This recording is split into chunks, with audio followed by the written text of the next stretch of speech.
September 13th, 1944, Dachau concentration camp. An SS officer drags a woman into the execution yard. She's been shackled hand and foot for 10 months, kept in solitary confinement, interrogated repeatedly, beaten, starved. Her body is broken, but her spirit isn't.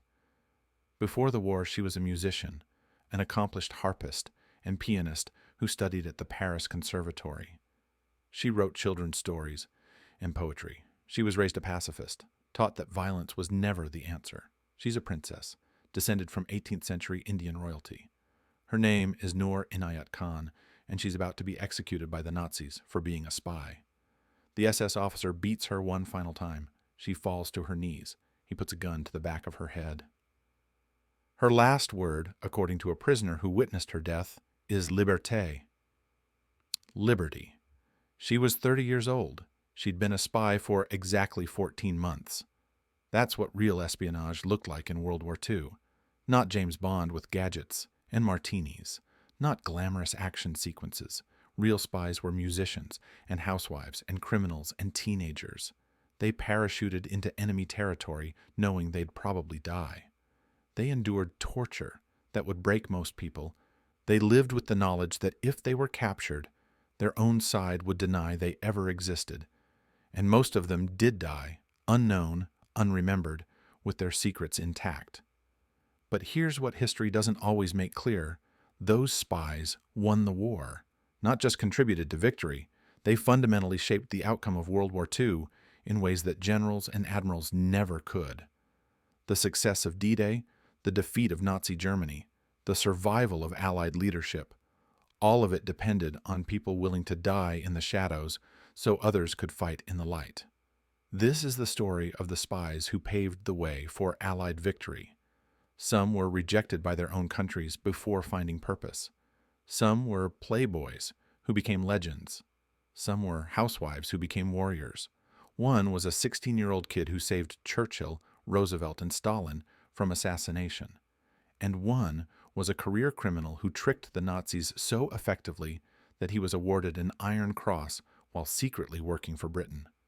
These weren't professional intelligence officers with decades of training. Most of them were ordinary people who made extraordinary choices. A Chinese Canadian who couldn't vote or swim in public pools because of his race became a hero for a country that wasn't even his own. A Serbian playboy inspired the creation of James Bond while feeding false intelligence that changed the course of history. A British mother of 3 went from raising children in Somerset to having her toenails ripped out by the Gestapo and never broke. The shadow war these people fought was every bit as important as the battles we remember. While soldiers stormed beaches and tanks rolled across Europe, spies were tracking German divisions, sabotaging Nazi plans, and sending false intelligence that led Hitler to make catastrophic mistakes. The difference was that when soldiers succeeded, they got medals and parades. When spies succeeded, they got new assignments. And when they failed, they got torture chambers and execution yards. Let's start with D-Day, June 6, 1944, the invasion that began the liberation of Western Europe. History books credit meticulous planning, overwhelming force, and the bravery of soldiers hitting the beaches. All true. But there's a part of the story that often gets overlooked: the spies who made it possible. In early 1944, Allied commanders faced a critical problem that kept them awake at night. They were planning the largest amphibious invasion in history, Operation Overlord, the assault on Hitler's fortress Europe. The planning was meticulous. They had maps, they had reconnaissance photos, they had intercepts of German communications, but they lacked something crucial: specific, detailed, on-the-ground intelligence about German positions, troop movements, and defensive preparations gathered by human observers who could see what aerial photography couldn't. Aerial reconnaissance helped tremendously. Spitfires and Mosquitoes flew thousands of sorties, photographing French coastline, inland routes, German installations. But photographs from planes flying at hundreds of miles per hour couldn't tell you everything. They couldn't tell you if that building housed a platoon or a company. They couldn't tell you if those tanks were operational or derelicts used for training. They couldn't tell you which roads were regularly patrolled, which bridges were guarded, which forests concealed supply dumps. What Allied intelligence desperately needed, what commanders pleaded for, was human observers on the ground in Nazi-occupied France. People who could watch the Germans day after day, count trucks in convoys, identify unit insignia, observe movement patterns, report on morale and readiness. People who could answer the specific, tactical questions that would mean the difference between success and catastrophic failure on D-Day. The result was Operation Sussex, an ambitious joint venture of American OSS, British SIS, and the Free French BCRA, three intelligence services that didn't always get along, but recognized that this mission was too important for rivalry. The plan was audacious to the point of recklessness.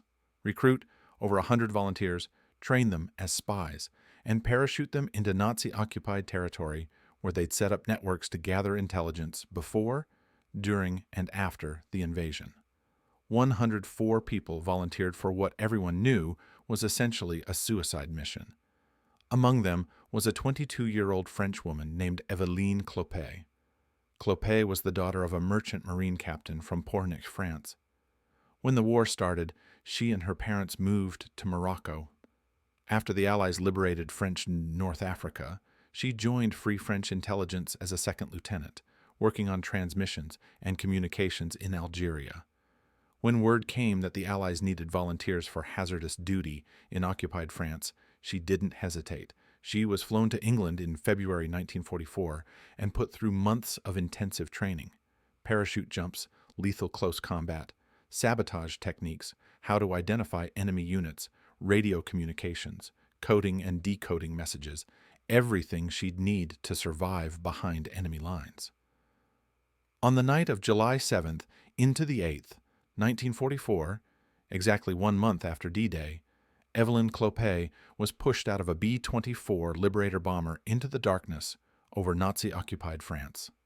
She landed safely, connected with other Sussex spies, and began setting up an intelligence network. By early August, the information flowing from Sussex teams like hers was helping Allied forces break through German defenses and burst out of Normandy. But on August 8th, Clopet and 5 other Sussex spies, disguised as laborers, were stopped at a German roadblock. They were traveling in a stolen German army truck. When the Germans searched their possessions, they found clandestine radio transmitters and other incriminating equipment. One agent jumped from the truck and escaped in a hail of gunfire. Clopet and the others were captured. What followed was predictable and horrific. The Germans savagely interrogated them. They were tortured brutally, systematically, professionally. The Nazis wanted names, wanted to roll up the entire Sussex network, wanted to capture every spy and resistance fighter the prisoners knew about. None of them talked. Eventually, all were shot. Evelyne Clopet was 22 years old. Her name is inscribed on war memorials in Casablanca, Loire-et-Cher, and the Tempsford Memorial in Bedfordshire. A street in her hometown is named after her. That's the price spies paid for intelligence. Bill Donovan, head of the OSS, said it perfectly. As long as we had the Sussex teams ahead of us, it was like we had a brightly lit path, but beyond it was like advancing into a dark tunnel. Clopet and her fellow spies lit that path with their lives. They tracked German divisions, called in airstrikes, connected resistance networks with Allied intelligence. Operation Sussex spies tracked the Panzerlehr Division, one of Germany's best formations, and helped destroy it during the Allied breakout. That division never reached Normandy in time to contest the landings, largely because Sussex intelligence allowed Allied forces to hit it from the air and through sabotage on the ground. The Allies won at Normandy because they had better intelligence. And they had better intelligence because people like Evelyne Clopet were willing to parachute into enemy territory knowing they'd probably die there. Before we go deeper into the shadow war that shaped what Powi 2, I want to let you know what this channel is all about. We bring you real history every single day. The stories of people who changed the world but didn't make it into the textbooks, the operations that seemed impossible but actually happened, the truth behind the myths we've been taught. If you love discovering the hidden history behind major events, hit that subscribe button and turn on notifications. Trust me, the stories we're about to uncover about Wawdawdaku spies will show you that espionage wasn't a sideshow. It was the front that determined everything else. Quick question, where are you listening from right now? And are there any Want-To spies or resistance fighters from your country that history forgot? Drop your city and country in the comments. And if you know about unsung heroes from your nation's wartime intelligence services, share their names. I'm always looking for stories that deserve to be told. Now let's talk about Bill Chong, because his story reveals something important about both espionage and the societies that produced these spies. William Gun Chong was born in Vancouver in 1911 to Chinese immigrant parents. He grew up in a Canada that was, to put it bluntly, deeply racist toward Chinese people. He couldn't vote. He couldn't use public swimming pools alongside white Canadians. Opportunities for advancement were almost non-existent for Chinese Canadians. When he was old enough to work, he became a house servant and cook, one of the few jobs available to him. Despite growing up in a country that treated him as a second-class citizen, Chong was patriotic. He loved Canada. When Want-To broke out, he tried to enlist in the Canadian Army. The recruiters rejected him. They weren't interested in signing up a Chinaman. That rejection should have been the end of Chong's war story. Instead, it was just the beginning.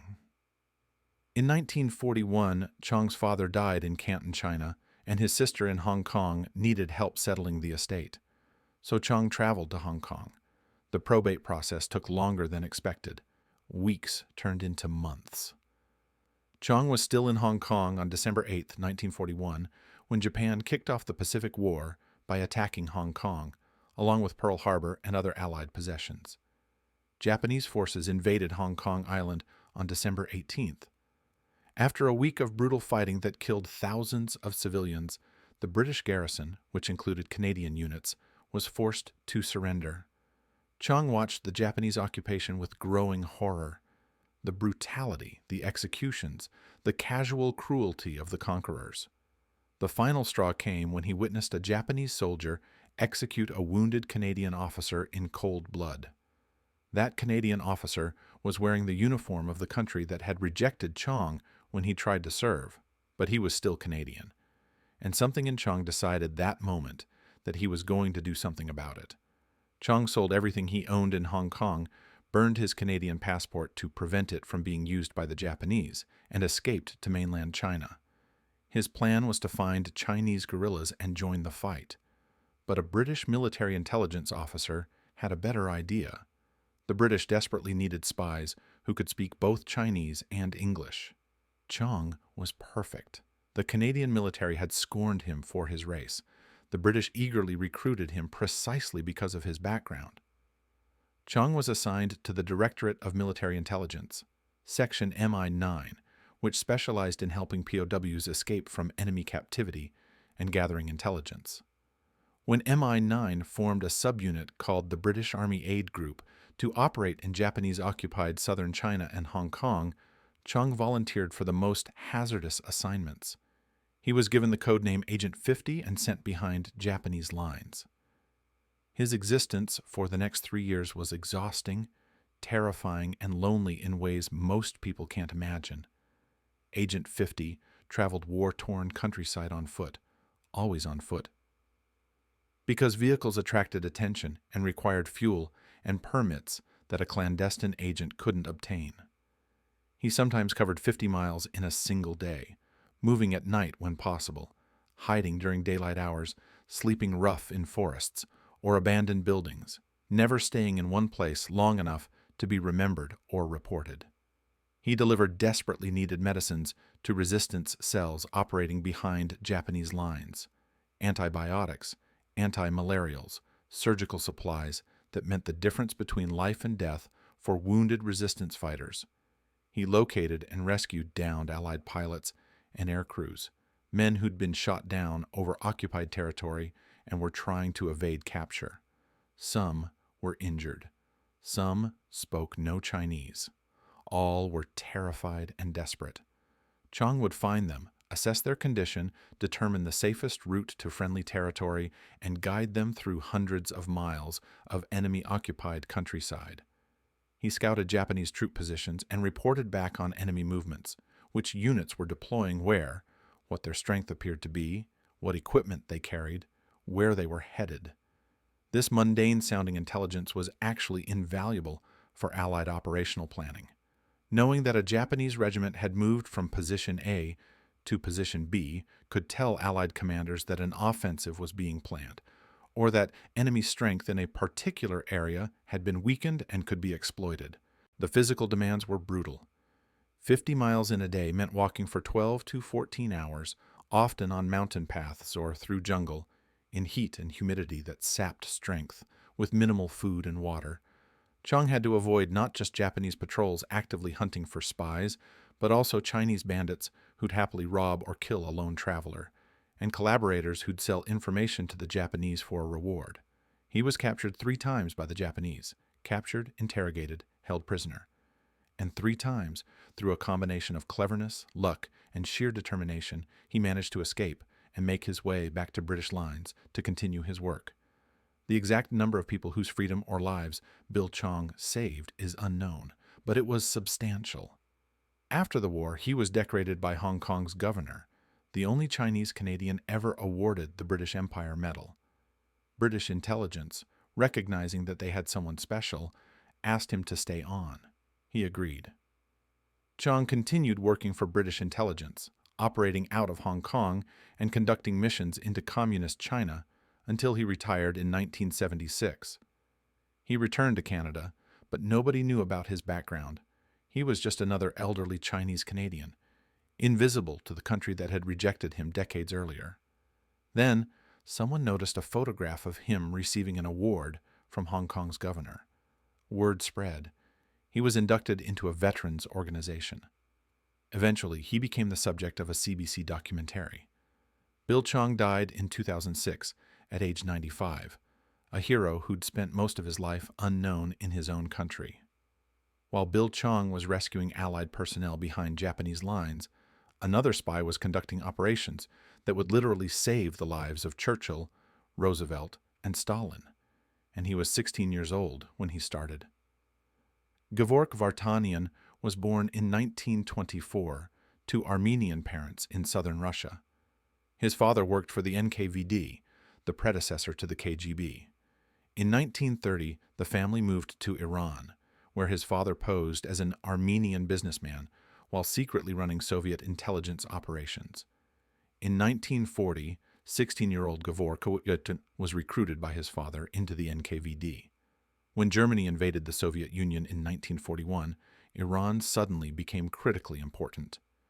It bordered the USSR and provided a secure route to funnel supplies to the hard-pressed Soviets. So in August 1941, the Soviets and British jointly invaded Iran, deposed the Shah, installed his more cooperative son, and divided the country between them. German intelligence reacted by flooding Iran with spies and recruiting sympathizers. Vartanian's workload exploded. The teenage spy proved to be extraordinarily good at counterintelligence. By early 1942, Vartanian's team of 7 operatives had identified over 400 German spies and clandestine agents operating in the Soviet zone of Iran. All of them were rounded up and arrested, 400 enemy agents identified and neutralized by a teenager and a handful of colleagues. But Vartanian's biggest assignment came in 1943. The Big Three, Allied leaders Churchill, Roosevelt, and Stalin, were planning to meet in Tehran to coordinate strategy. Vartanian was assigned to ensure their security and to identify any enemy plans to disrupt the conference. It was the assignment of a lifetime. And it turned out the Germans had ambitious plans indeed. German military intelligence, the Abwehr, had cracked a U.S. Navy code and discovered that a major conference was scheduled for Tehran in October 1943. The result was Operation Long Jump, a Nazi plan to assassinate all 3 Allied leaders in one strike. The operation was coordinated by SS General Ernst Kaltenbrunner, chief of the RSHA, the Reich Main Security Office. To carry out the actual attack, Kaltenbrunner turned to SS Obersturmbannführer Otto Skorzeny. Skorzeny was legitimately dangerous, a highly capable special forces operative who'd recently pulled off a daring rescue of deposed Italian dictator Benito Mussolini from a mountaintop ski resort. If anyone could infiltrate Tehran and kill 3 of the most heavily guarded men on Earth, it was Skorzeny. Fortunately for the Allies, Gevorg Vartanian was on the case. In 1943, German intelligence parachuted an advance party of 6 radio operators near the Iranian city of Qum, about 40 miles from Tehran. Vartanian picked up their trail and followed it to a villa in Tehran where the Operation Long Jump advance team had connected with an Abwehr cell. From that base, they radioed intelligence reports back to Berlin. What the Germans didn't know was that the NKVD was intercepting and decoding every transmission. The intercepts revealed that Skorzeny himself was scheduled to arrive in mid-October with the actual assassination team. The Soviets decided to act. They raided the villa, arrested everyone, and attempted to turn the radio operators into double agents. The NKVD forced them to continue transmitting to Berlin, but now under Soviet control. It was an ambitious plan that aimed not just to derail the assassination, but to lure Skorzeny into a trap. His capture would have been an enormous propaganda coup. But one of the captured German spies managed to slip a prearranged distress code into his transmission. It alerted Berlin that the messages were being sent under duress. Operation Long Jump was immediately canceled. Skorzeny never returned to Tehran. Churchill, Roosevelt, and Stalin met safely and coordinated the strategy that would eventually win the war, all because a teenage spy had tracked down an enemy cell and stopped an assassination plot before it could unfold. After the war, Kaltenbrunner became the highest-ranking SS officer to face justice at Nuremberg.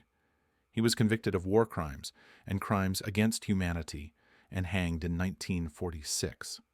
Skorzeny carried out special operations for the Nazis until the war ended. He was captured but escaped from an internment camp in 1948 and eventually settled in Franco's fascist Spain. He worked as a military consultant for various regimes and even did occasional jobs for Israel's Mossad. He died in Madrid in 1975. As for Gevorg Vartanian, he received his country's highest award, Hero of the Soviet Union. He married another NKVD agent, and the couple spent more than 3 decades in Soviet intelligence as it evolved from NKVD to MGB to KGB to SVR. They got married multiple times throughout their careers as part of their cover identities. Vartanian retired in 1992 and spent his remaining years training young spies. His identity was kept secret until 2000, when his role in defeating Operation Long Jump was finally revealed. He died in 2012 at age 87. Vladimir Putin, the former KGB agent, who by then was Russia's prime minister, attended his funeral. Now, let's talk about a spy who couldn't have been more different from Bill Chong or Gevorg Vartanian. Dusan Dusko Popov was born in 1912 into a wealthy Serbian family. His grandfather was a rich banker and businessman. His father made the family wealthier still through real estate. Popov was raised as a playboy from early childhood. His indulgent father built the kids a huge seaside villa and gave them generous allowances that funded lavish parties. But Popov's father wasn't simply spoiling his children. He insisted they get the best education money could buy. By his teens, Popov was fluent in French, German, Italian, and Serbian. At age 22, he went to Germany to pursue a doctorate. This was shortly after the Nazis came to power. While in Germany, Popov befriended a wealthy German student named Johnny Jebsen, who had anti-Nazi views. Popov came to loathe the Nazis during his time there. When World War II broke out, Jebsen, whose family business needed favors from Popov's family, informed him that he'd joined German military intelligence, the Abwehr. Popov immediately passed that information to a contact at the British Embassy. Jebsen tried to recruit Popov as an Abwehr agent. The British urged Popov to play along, and MI6 recruited him as a double agent. Eventually, Popov even turned Jebsen, recruiting his German recruiter into British intelligence. Popov was also feeding information to Yugoslav intelligence, making him a triple agent. In 1941, the Abwehr sent Popov to the United States with a substantial amount of money and orders to gather intelligence on American defensive measures. The information they wanted included an extensive questionnaire about the defenses of Pearl Harbor. Germany's Japanese allies were very interested in those defenses.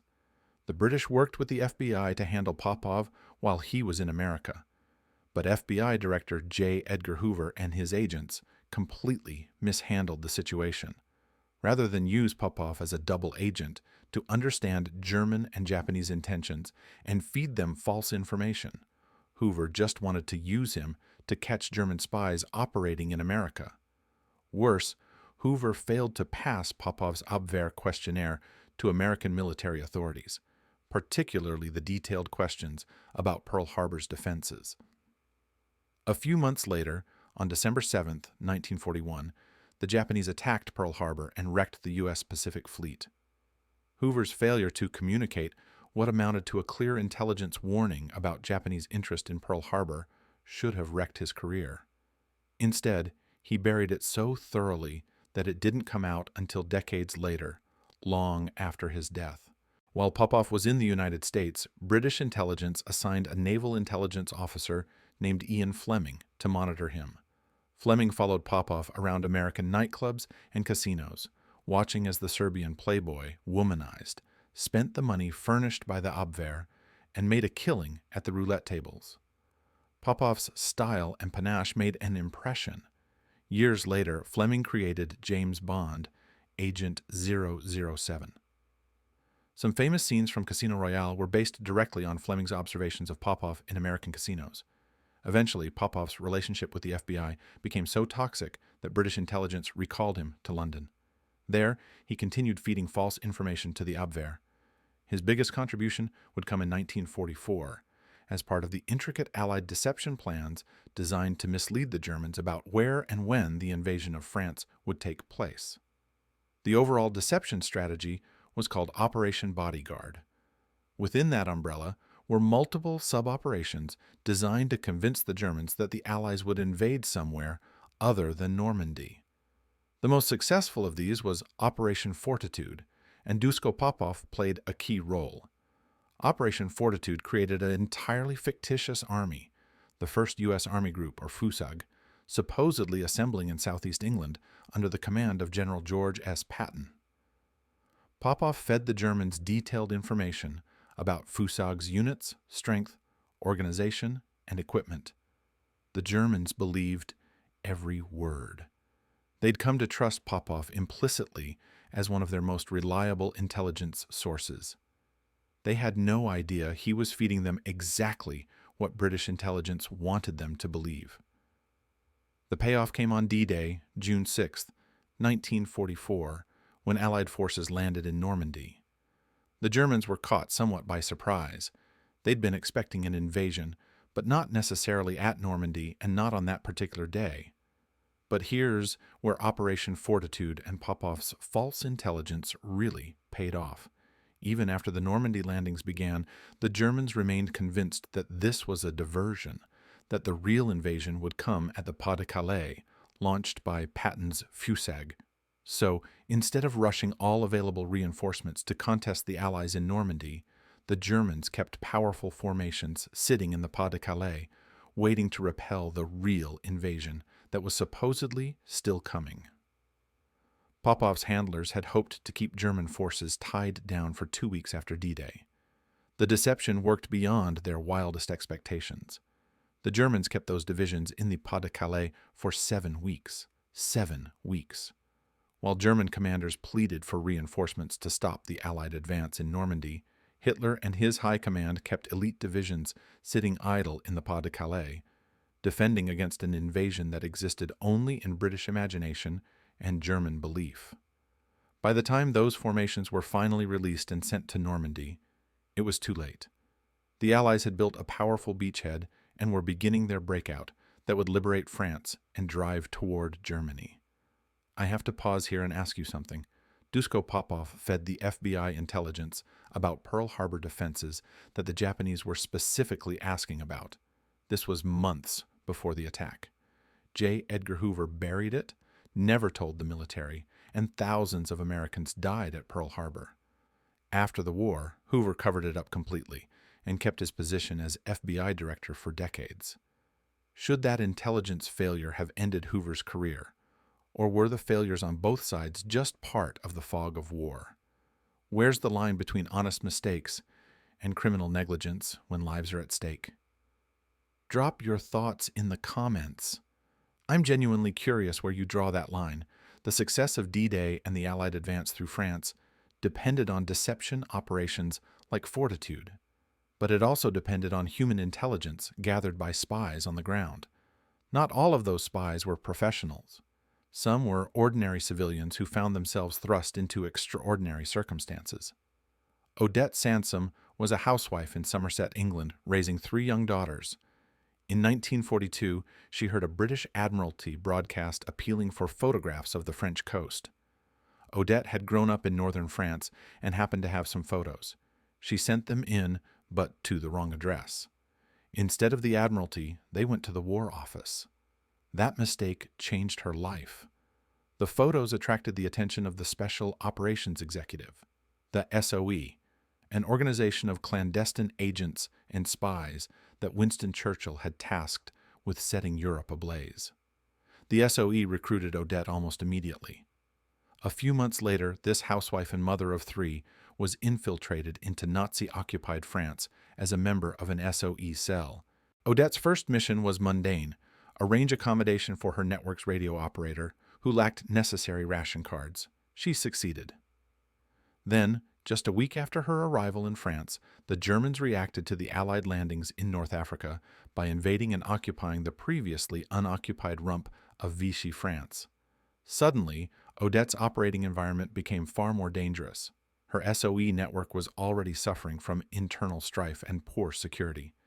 The new conditions made everything worse.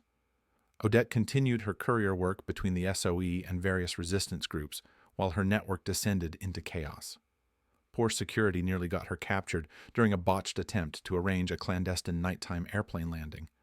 A French resistance contact was supposed to find a suitable landing site for a modified Hudson bomber. Instead, the contact incompetently selected an airfield located about 1,000 yards from a German anti-aircraft battery. A new site was chosen, an abandoned airfield 500 miles away. After dodging Germans and collaborationist Vichy police, Odette and her party reached the airfield only to discover that the control tower and nearby barracks were occupied by German troops. It was a trap. The party scattered with Germans in pursuit. Odette crashed through bushes with German shepherd dogs snapping at her heels. She plunged into an icy stream and battled the freezing current to reach the other side before finally shaking off her pursuers. Not long after, Odette was serving as a courier on a mission that took longer than expected. She missed the last train home and found all hotels booked. The last thing she wanted was to be arrested for curfew violation and subjected to a search that might reveal incriminating documents. So she took refuge in a brothel that catered exclusively to German soldiers, run by a madam sympathetic to the resistance. It was actually a smart hiding place. Such an establishment was the last place authorities would expect to find anti-Nazi spies. But on that particular night, German military police raided the brothel looking for a deserter. To keep them from entering Odette's room, the quick-thinking madam claimed the room housed her niece, who was infected with highly contagious smallpox. The Germans left immediately. Odette escaped that time, but her luck eventually ran out. She was tracked down and arrested by the Gestapo. She refused to reveal anything, so they took her to Frasnes prison outside Paris. There, the Gestapo brutally interrogated her. They tortured her with red-hot irons pressed against her back. They pulled out all of her toenails one by one without anesthetic. Odette screamed in agony, but insisted she knew nothing. The Nazis eventually gave up trying to extract information and sent her to Ravensbrück concentration camp for women. The camp commandant, Fritz Surin, kept her on a starvation diet and housed her in a punishment block cell where she could hear other prisoners being tortured. But Odette survived. After the war, she testified against Surin and various Ravensbrück guards. Surin was convicted and executed. Odette was personally decorated by King George VI. She received the Member of the Order of the British Empire and the George Cross, the highest non-military decoration for gallantry. Combined with French awards, including the Légion d'honneur, she became WW2's most highly decorated female spy. Her adventures were depicted in the 1950 film Odette, starring Anna Neagle.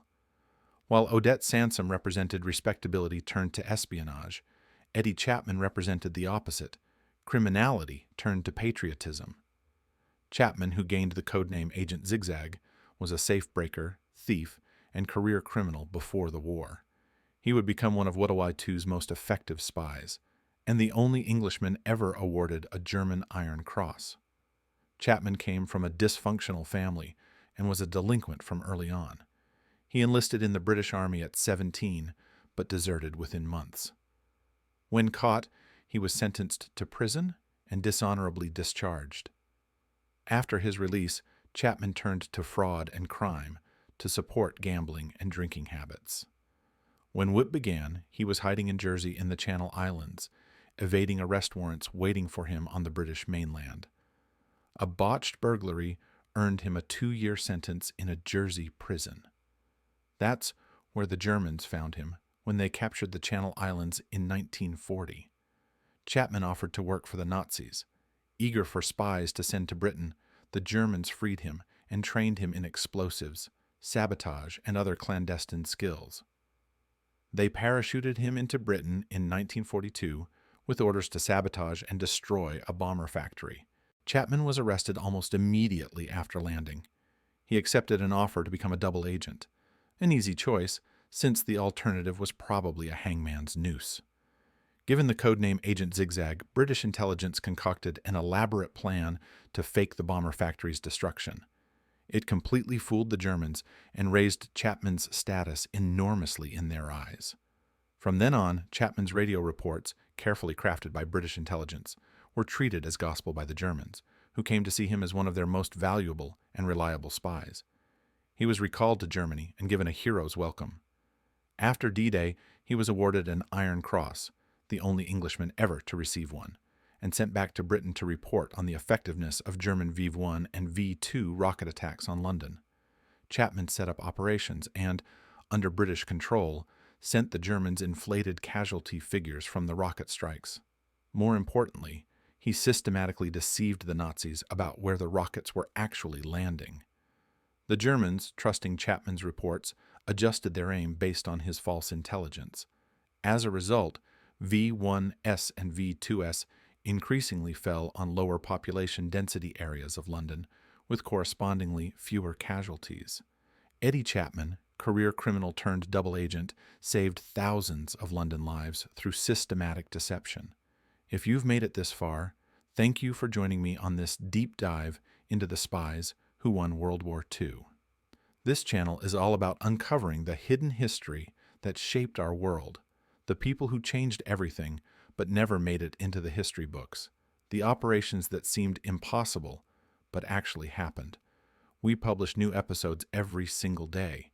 If you haven't subscribed yet, now's the perfect time. Hit that button and turn on notifications. But before we finish, there's one more story that needs to be told. It's the story that brings together everything we've discussed. The courage, the sacrifice, the terrible price that espionage demanded. It's the story of Princess Noor Inayat Khan, and it ends where we began, in that execution yard at Dachau. Noor was born in Moscow in 1914 into a remarkable family. Her father was a Sufi master and Muslim noble, descended from 18th century Indian royalty. He worked as a musician and teacher of Sufism. Her mother was born Ora Ray Baker in Albuquerque, New Mexico. They met in New York, but when her guardian forbade the relationship, she sailed to London and married him there anyway. Noor grew up between London and France. She studied music at the Paris Conservatory, becoming an accomplished harpist and pianist, as well as a virtuoso on the vina, a stringed Indian instrument. She studied child psychology at the Sorbonne. She wrote poetry and children's stories, was featured in children's magazines, and was frequently heard on French radio. All of this before she turned 25. When the Nazis overran France in 1940, Noor and her family fled to Britain.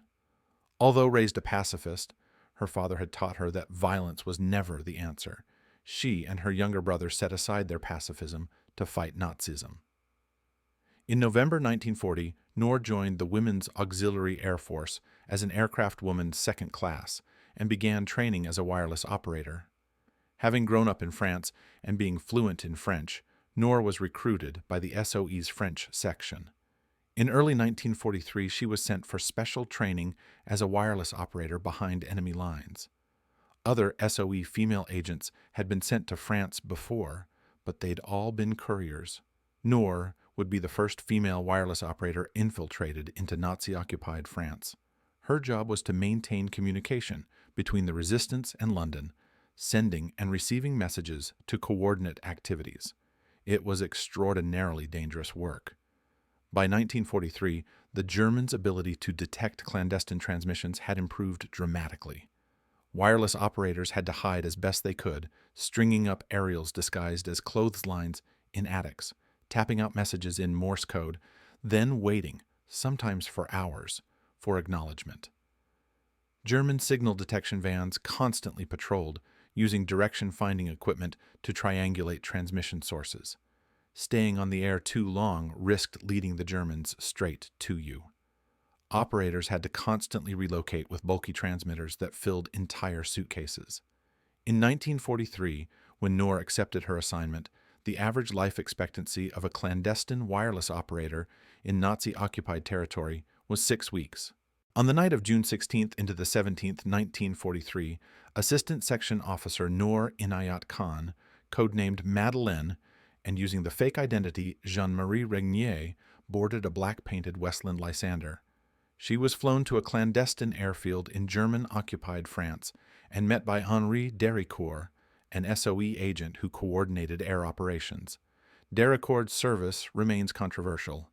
After the war, he was accused of being a double agent working for the SD, the SS intelligence service, and of betraying SOE agents to the Germans. He was tried, but acquitted. Suspicions never left him, including suspicions that he betrayed Noor. Noor survived longer than the average 6-week life expectancy. She arrived in mid-June 1943 and lasted nearly 4 months before the SD arrested her on October 13th. She was betrayed either by Dericourt or by a female agent named Renee Gary, reportedly driven by jealousy, because a man she was interested in was attracted to Noor. The Germans used documents captured with Noor to mount a counterintelligence operation that netted 3 more SOE spies. Noor escaped imprisonment twice, but was recaptured both times. After the second escape attempt, she was classified as a highly dangerous prisoner. She was kept in solitary confinement with her hands and feet shackled. Despite harsh conditions and brutal interrogations, Noor refused to give the Nazis anything. After 10 months of cruel confinement, she was sent to Dachau concentration camp. On September 13, 1944, an SS officer took her to the execution yard, beat her savagely one final time, then shot her in the back of the head. Her last word was liberté. So here's my final question for you. Princess Noor Inayat Khan could have lived safely and comfortably in Britain, teaching music, writing children's stories, raising a family. Instead, she volunteered to parachute into Nazi-occupied France, knowing that the average wireless operator lasted 6 weeks. She was tortured for 10 months and never broke, never betrayed her comrades, never gave the Nazis a single useful piece of information. What makes someone choose that path? What drives ordinary people, musicians and housewives and playboys and teenagers, to walk into almost certain death for a cause? Drop your thoughts in the comments below. After the war, Noor was posthumously awarded the British George Cross and the French Croix de Guerre. Her sacrifice, like that of Evelyn Clopay and Odette Sansom and Bill Chong and so many others, helped secure Allied victory in World War II. The spies who paved the way for that victory weren't supermen or superwomen. They were ordinary people who made extraordinary choices. Some were rejected by their own countries before finding purpose elsewhere. Some were criminals who became heroes. Some were housewives who became warriors. Some were teenagers who saved world leaders. And some were princesses who chose torture over betrayal. Most died unknown. Some were decorated after the war. A few prospered in peacetime. But all of them understood something that gets lost in the grand narratives of Dabutoryu II. Wars aren't just won on battlefields by soldiers with rifles and tanks. They're won in shadow operations by people whose names we'll never know, whose sacrifices went unrecorded, whose courage was demonstrated not in front of cheering crowds, but in lonely cells under interrogation. In enemy territory with death one mistake away, in the patient work of deception that takes months to pay off. D-Day succeeded because of spies like Dusko Popov and the Operation Sussex teams. The Big Three survived to coordinate Allied strategy because of a teenage Soviet agent named Gevork Vartanian. Thousands of Londoners lived because a career criminal named Eddie Chapman lied to the Nazis about where their rockets were falling. Allied POWs escaped Japanese captivity because a Chinese-Canadian named Bill Chong guided them to safety despite being rejected by his own country's military.